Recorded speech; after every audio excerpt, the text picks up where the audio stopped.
News Talk Radio, CJAD 800. Talk to the legendary number 12 of the Montreal Canadiens, Dickie Moore. Dickie, thanks first of all for having us. Hey, thanks very much. Nice to have you. Dickie Moore, six-time Stanley Cup champion, six-time 20-plus goal scorer, member of the Hockey Hall of Fame, number 12, hangs on the rafters at the Bell Center, a two-time scoring champion, and I know for a fact, Dickie, one of those years, I think it was 57-58, you finished that season, you won the scoring title, and you did it all with a broken arm. Tell us about that story. It was a lucky thing, you know. I was lucky the coach let me play. You know, I asked to be removed from the line of Henry and Rocket, and so the coach says, "Just a minute." He says, "I'll bring the two brothers in and we'll ask them." So we were on the train at the time, and he brings in Morris, Rocket, and Henry, and so he poses a question. Dickie wants to be taken off the line because he feels he's holding Henry back from winning the scoring championship. Because we were 1, 2, 3. Right. Andy Bathgate, myself, and Pocket. And it was funny because they said, "No god darn way." He says, "You stay with us." So I thought that was pretty nice, and I was honored by it. And lucky I got to win it. You did win the scoring title that right. year. Dickie, tell us, what was it like to play with line mates like the Rocket and Ari Richard? Well, it was very, very good. They're two of the best hockey players in the league. You know, at the time, Henry was the younger son, the brother, and Rocket, of course. You know, we just had to give him the puck and he'd put it in the net. That was a nice part of it, you know. And of course, at the time before that, I played with Beliveau and Geoffrion. You know, we were all the same age. Right. We played junior against each other, and it was fun to be back with them. And then I stayed with Rocket because I played with Elmer Lack and Rocket before that. Then along came Henry and made the team, and there was no two better players to play with. They didn't talk much, but They did the talking on the ice, I guess. Yeah, they put the puck in the net. Was it a simpler time, Dickie, to play hockey back then when you look at the game when you started in the 50s through the mid-60s and what we see on the ice today?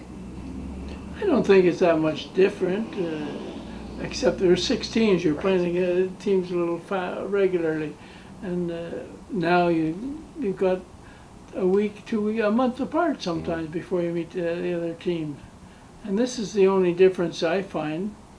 They're a little bigger today. Mm-hmm. The players are a little bigger, and but size didn't count as far as I was concerned. You know, we played the game, whatever we had to do. We were lucky. We won 5 straight Stanley Cups, and that was a wonderful thing. You know. Will we ever see that kind of domination again, Dickie, you think? I don't think so. But you never know. You know, the way it's going now. You know, look at Canadians, what they've done from last year to this year. You know, and they've come in to be noticed again, and it's nice to see. Do you remember your first days as a member of the Montreal Canadiens? Oh yes, yeah. Well, the coach and I didn't see eye to eye at the time, but I don't know what it was. But What was it like to play for the legendary Toe Blake? Oh, my father. It was great. You couldn't find a better coach. Unbelievable. You know, the year I left, he said to me, "Don't quit, Dickie, you'll be sorry." I said, "It's okay for you, you're making lots of money." But he says, "You want to know what I'm making?" I said, "Please don't tell me, Coach," because I knew I was making a few bucks more than him. But he told me, and I said, "Yeah, it's unfair what they're giving you. After 5 straight Stanley Cups, that's unbelievable." And Toe didn't mind. You know, he was a great person. And he didn't get the message to me, which I was sorry, but it was the end of my career, you know. Canadians were good to me. They kept me around for 12 years, so I wasn't bad. You know, I was very lucky to be with them, and because it was a great organization, a great team. Now, when you were still playing for the Canadiens, I guess it was the early '60s at that time. You started Dickie Moore Reynolds, where we are today, as I understand, in Lachine, in the back of a Dairy Queen that you owned at the time. Way to go, exactly, yeah. Tell us that story. Yeah, oh geez, yes.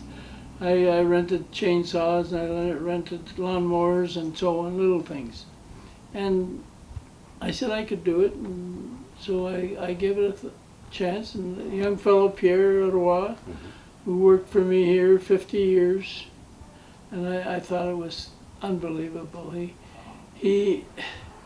We took this business from scratch and built it up.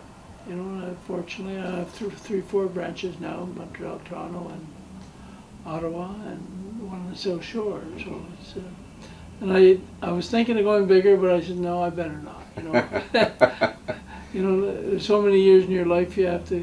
And now I'm over 52 years in the business, so it's been very good to me. And my son is here, John, my daughter in the front. Right. I'm very lucky. You played against Bobby Hull. You played against many greats. Nikita, and, oh yeah. Who were some of the toughest guys that you played against? Well, they're all pretty tough, you know. It depends what you mean by tough.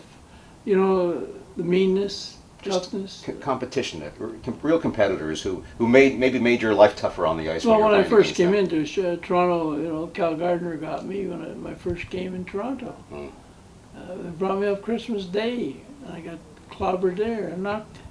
But it taught me something, you know. Keep your head up.